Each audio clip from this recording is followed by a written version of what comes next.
آپ حماد اظہر کے اگر ٹویٹر پہ جائیں تو انہوں نے بہت ساری انفارمیشن شیئر کی ہے، اور پنجاب میں جتنا ظلم اور بربریت ہو رہی ہے کل رات سے لے کے اب تک، یہ دو وجوہات بتائی جا رہی ہیں۔ ایک تو لوگ نکل کیسے آئے پنجاب میں، پوری کوشش کی گئی اور پولیس کو بار بار اتنا سکرو کیا گیا کہ پولیس اب بدلہ لے رہی ہے۔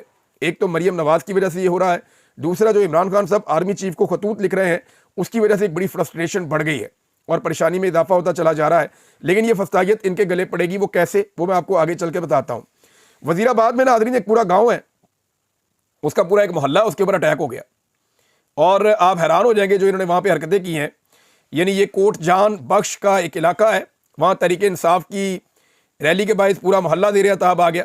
یہ میں آپ کو وزیر آباد کا بتا رہا ہوں، پھر حافظ آباد میں بھی ایسے ہی ہوا، پورا ایک گاؤں ہے اس کے اوپر اٹیک کر دیا، لوگوں کے گھر توڑ دیے، بہت سارے لوگوں کو اغوا کر لیا، اٹھا لیا، گرفتار کر کے لے گئے۔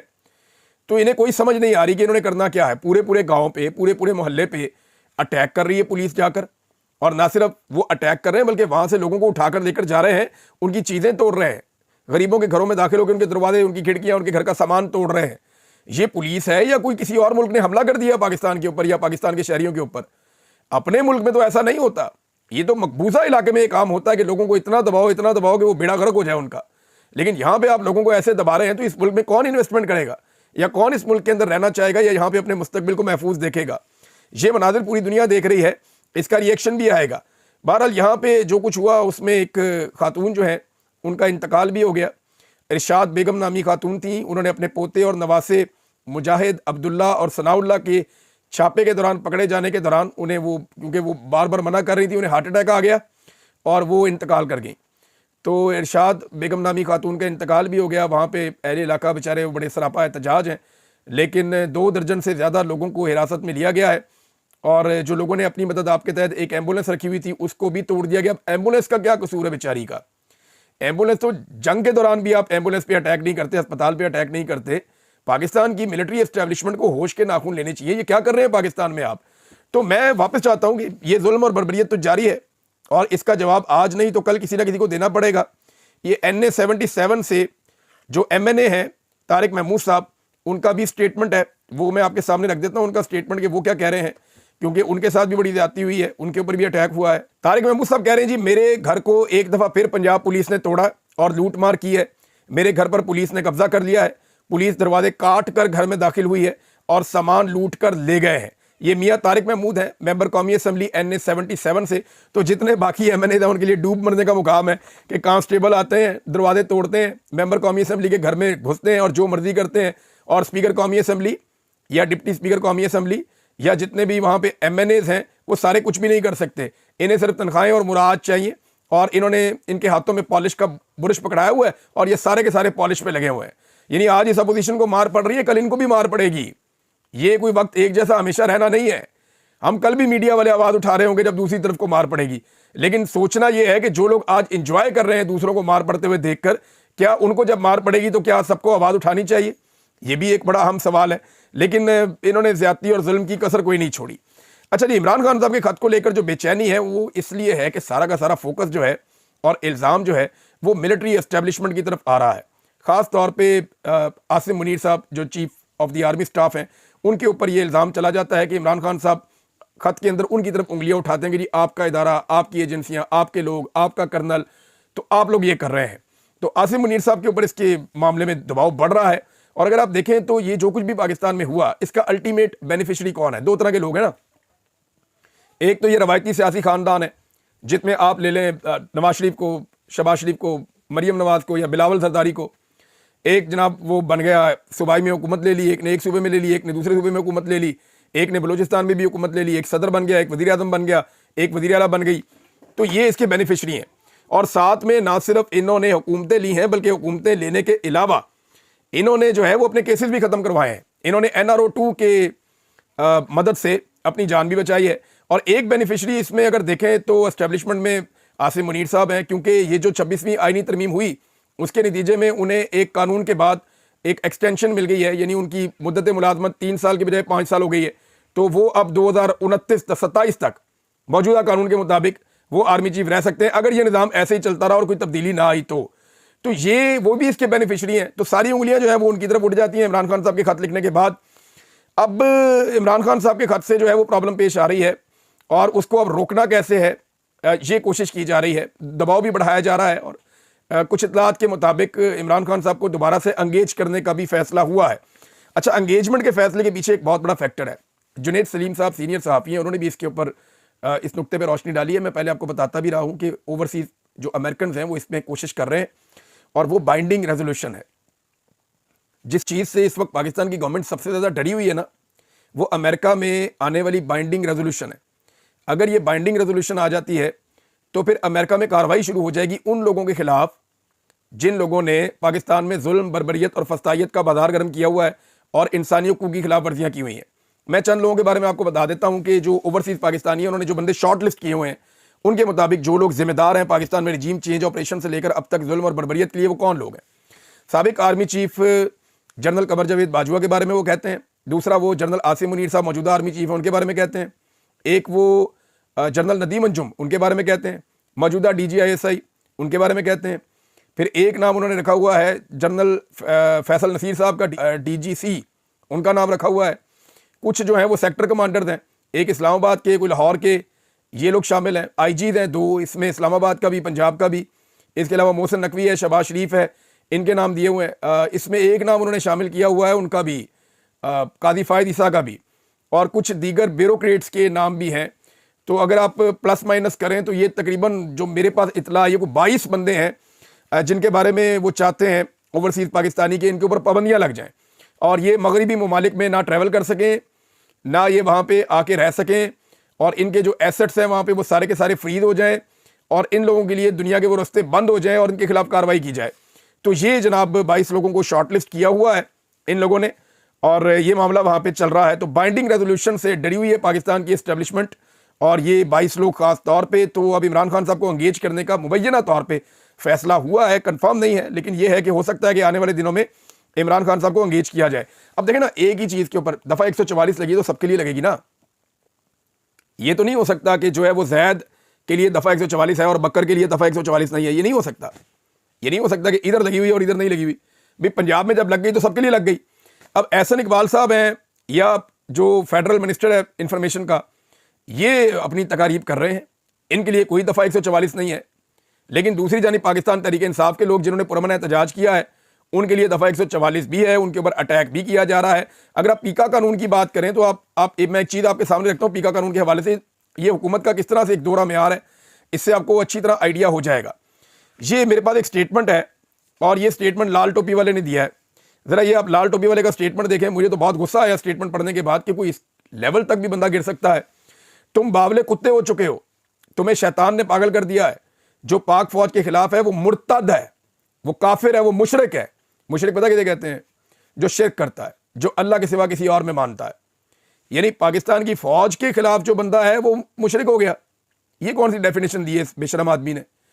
وہ بھائی مشرک جو ہے اس کا آپ قرآن پاک جا کے پڑھ لیں، احادیث نبوی میں جا کے آپ پوچھ لیں کہ مشرکین کون ہوتے ہیں۔ مشرک کون ہوتا ہے؟ جو شرک کرتا ہے، اور جو شرک کرتا ہے وہ یہ ہے کہ وہ اللہ کا شریک ٹھہراتا ہے کسی اور کو۔ پاک فوج کو آپ خدا نہ خواستہ اللہ کے برابر لے کر جا رہے ہیں، کیا کر رہے ہیں آپ؟ لال ٹوپی والی سرکار ہوش کے ناخن لیں۔ آپ غلامی ضرور کریں، آپ چاپلوسی ضرور کریں، آپ جوتے ضرور پالش کریں، جوتوں کو اپنی زبان سے ضرور چاٹیں، لیکن آپ ہمارے مذہبی اصطلاحات کا غلط استعمال نہ کریں۔ جو مشرک ہوتا ہے، جو شرک کرتا ہے، وہ اللہ کے اندر کسی دوسرے کو شریک ٹھہراتا ہے۔ یہ نہیں ہو سکتا کہ ایک فوج ہے اور آپ کہہ رہے ہیں جی اس فوج کے اوپر جو تنقید کرے گا وہ بھی مشرک ہو گیا۔ بھئی کیوں مشرک ہو گیا؟ فوج کے اندر اچھے فیصلے بھی ہو سکتے ہیں، غلط فیصلے بھی ہو سکتے ہیں۔ جب اس فوج نے دشمن کے دانت کھٹے کیے، ہم اس کے ساتھ کھڑے ہوئے، ہم نے اس کی تعریف کی۔ جب انہوں نے بارڈر پہ قربانیاں دی ہیں، ہم ان کے ساتھ کھڑے ہوئے، ہم نے ان کی تعریف کی۔ لیکن جب یہ سیاست کے اندر گھسیں گے، جب یہ وہ کام کریں گے جو ان کے کرنے کا نہیں ہے، تو پھر ان کے اوپر تنقید بھی ہوگی۔ انسان ہی وہاں پہ رہتے ہیں، یہ کیسے ہو سکتا ہے کہ تنقید کرو تو مشرک ہو گیا؟ یہ فتوے بازی ان کو بند کرنی چاہیے۔ اور نہ صرف اس پاگل آدمی نے فتوے دیے بلکہ اس کے بعد کی حرکت چیک کریں۔ اس نے کہا جی بارنگ بلوچ اور منظور پشتین کا ساتھ دینے والوں کو بھی انہوں نے مشرک قرار دے دیا۔ اندازہ کریں آپ، وہ بھی مشرک ہو گئے۔ یار وہ بیچارے نماز بھی پڑھتے ہیں، وہ روزہ بھی رکھتے ہیں، وہ اللہ کا نام بھی لیتے ہیں۔ ہو سکتا ہے کہ اللہ کے نزدیک وہ آپ سے بہتر مسلمان ہو، تو آپ ان کو مشرک قرار دے دیں گے ایسے ہی اٹھ کے، صرف اور صرف تلوے چاٹنے کے لیے، بوٹ پالش کرنے کے لیے۔ دس از ناٹ ایکسیپٹیبل۔ یہ نہ کسی اخلاقی نقطہ نظر سے نہ مذہبی نقطہ نظر سے یہ ایکسیپٹیبل نہیں ہے. وہ کہہ رہے ہیں جی ہاتھ اور پاؤں کاٹ دیے جائیں ان لوگوں کے, گردنیں کاٹ دی جائیں ان لوگوں کے, تلواریں نکالنے کی باتیں کر رہا ہے. سب سے پہلے پاکستان میں پیکا آرڈیننس کے تحت اگر کسی بندے پہ مقدمہ ہونا چاہیے نا, اس لال ٹوپی والے پہ مقدمہ کر کے اس کو جیل میں ڈال کے اس کو 10 سال اس کو اندر رکھیں. یہ فتنہ اس کو باہر نہیں نکالنا چاہیے. یہ کہہ رہا ہے لوگوں کو, یہ پہلے بھی کہتا تھا چوکوں میں ٹانگ دو سب کو. یہ ایک دور تھا جب پاک فوج کو پسند نہیں آتے تھے زرداری اور نواز شریف, تو یہ کہتا تھا ان کو چوکوں میں لٹکاؤ, ان کو کھمبوں کے ساتھ لٹکاؤ, ان کو سزائیں دو, 10,000 بندے کی گردن لمبی کر دو, ان کو لٹکا دو, ان کو مار دو. آج کل فوج کو عمران خان پسند نہیں ہے تو یہ کہتا ہے وہ مشرک ہو گیا. یہ پورے اسلام کا نفاذ کر دیتا ہے اس کے خلاف جو فوج کے خلاف ہو جائے یا فوج جس کے خلاف ہو جائے. یعنی یہ کس طرح ہو سکتا ہے؟ یعنی یہ مذہب کا پورا کارڈ لے کے چڑھ جاتا ہے اس کے اوپر. یہ زیادتی ہے, یہ ظلم ہے. یہ وظیفہ خور آدمی جو ہے یہ انسانی جانوں کے ساتھ کھیل رہا ہے, اور اس سلسلے کو ریاست پاکستان کو روکنا چاہیے, اس ظلم کو بند کرنا چاہیے. یہ غلط ہے. ایک اور خط ہے ناظرین, اور یہ خط لکھا ہے علی ظفر صاحب نے, اور انہوں نے بھی کہا چیف جسٹس کو کہ جوڈیشل کمیشن کا اجلاس جو ہے اس کو ملتوی کر دیا جائے. یہ اجلاس نہیں ہونا چاہیے, اور کیونکہ ججز کی جو سینیورٹی کا معاملہ ہے پہلے اس کو طے کیا جائے. پھر 26ویں آئینی ترمیم کا معاملہ سپریم کورٹ آف پاکستان میں ہے, تو پہلے یہ معاملہ طے کیے جائیں, پھر جوڈیشل کمیشن کا اجلاس بلایا جائے. جو اجلاس ہی متنازع ہے, متنازع آئینی ترمیم کے نتیجے میں ہے, تو وہ درست فیصلے کیا کرے گا؟ اس بیچ میں IMF کا ایک مشن پاکستان میں موجود ہے. ناظرین پریشر بہت بڑھ رہا ہے, اور یہ جو پریشر بڑھ رہا ہے میں آپ کو بتا دیتا ہوں یہ کس کس جگہ سے بڑھ رہا ہے اور کیسے بڑھ رہا ہے. ایک تو ڈونلڈ ٹرمپ نے پاکستان کی $841 ملین کی امداد روک دی ہے. یہ لگ بھگ $1 ارب کے قریب رقم بنتی ہے. تو ڈونلڈ ٹرمپ نے پاکستان کی یہ امداد روک دی ہے.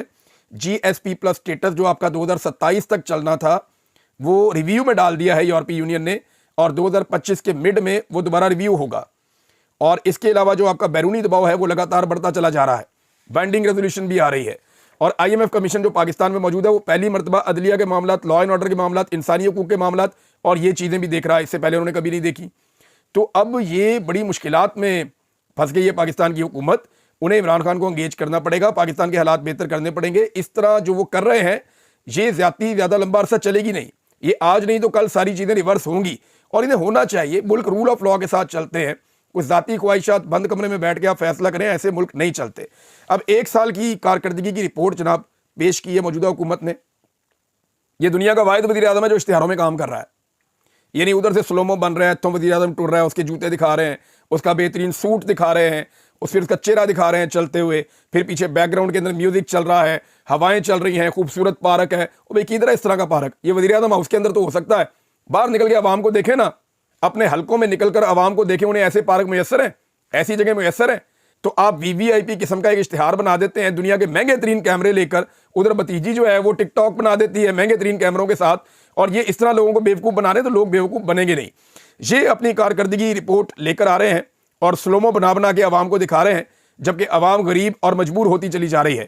ایک تو کارکردگی یہ اپنی بتا رہے ہیں, ایک کارکردگی ان کی میں آپ کو بتاتا ہوں کہ انہوں نے اس پورے 1 سال کے اندر اور اس سے پہلے جو انہیں موقع ملا ہے انہوں نے کیا ہے. انہوں نے پاکستان میں بدترین مہنگائی پیدا کی ہے. مہنگائی میں کئی گنا اضافہ کیا ہے. کسی ایک چیز کا نام لیں جو سستی ہوئی ہو, تو انسانی جان کے علاوہ کوئی چیز سستی نہیں ہوئی. پاکستان میں انہوں نے مہنگائی بڑھائی ہے. نمبر 2, سرمایہ کاری میں ریکارڈ کمی ہوئی ہے ان کے اس دور حکومت میں. نمبر 3, لا اینڈ آرڈر کی صورتحال جو پہلے بہتر ہو گئی تھی وہ بدترین ہو گئی ہے ان کے دور حکومت میں. نمبر 4, جو دہشت گرد ہیں جو پاکستان سے چلے گئے تھے ان کو واپس لا کر بسایا گیا ان کے دور حکومت میں. نمبر 5, برین ڈرین پاکستان کا ہو رہا ہے, نوجوان پاکستان کو چھوڑ کر جا رہے ہیں. 18 لاکھ نوجوان ابھی نکل گئے ان کے دور حکومت میں. سرمایہ پاکستان سے بیرون ملک منتقل ہو رہا ہے ان کے دور حکومت میں. نمبر 7, انسانی حقوق کی خراب ترین صورتحال ہے, پوری دنیا اس کے اوپر آواز اٹھا رہی ہے ان کے دور حکومت میں. نمبر 7, میڈیا پر پابندیاں لگ رہی ہیں ان کے دور حکومت میں. نمبر 8 ہے یہ, میڈیا پہ بدترین پابندیاں انہوں نے لگائی ہیں. ایون میڈیا والوں کو اٹھایا, ان کو گرفتار کیا, ان پہ مقدمات درج کیے. نمبر 9, کرپشن کے ریکارڈ ٹوٹ رہے ہیں. جو کرپشن انہوں نے کی کسی ایک کے اوپر بھی کیس نہ بن رہا ہے نہ چلا رہے ہیں. نمبر 10, عدلیہ پر مکمل کنٹرول حاصل کر لیا ہے اور پاکستان کی اسٹیبلشمنٹ عدلیہ کو کٹ پتلی بنا کر چلانا چاہتی ہے. نمبر 11, NRO 2 مکمل ہو گیا ہے. انہوں نے اپنے وہ تمام کیسز جن میں ان سے پیسہ ریکور ہونا تھا وہ تمام کیسز ملی بھگت کر کے اسٹیبلشمنٹ کی مدد سے اور عدلیہ کے اندر گیم ڈال کے اپنے مقدمات ختم کروا لیے ہیں. نیکسٹ یہ ہے کہ خواتین اور بچوں پر اور اقلیتوں کے اوپر پاکستان میں ظلم نہیں رک رہا. اگلا ظلم یہ ہوا ہے کہ فوجی عدالتوں میں سویلین کا ٹرائل ہوا ہے.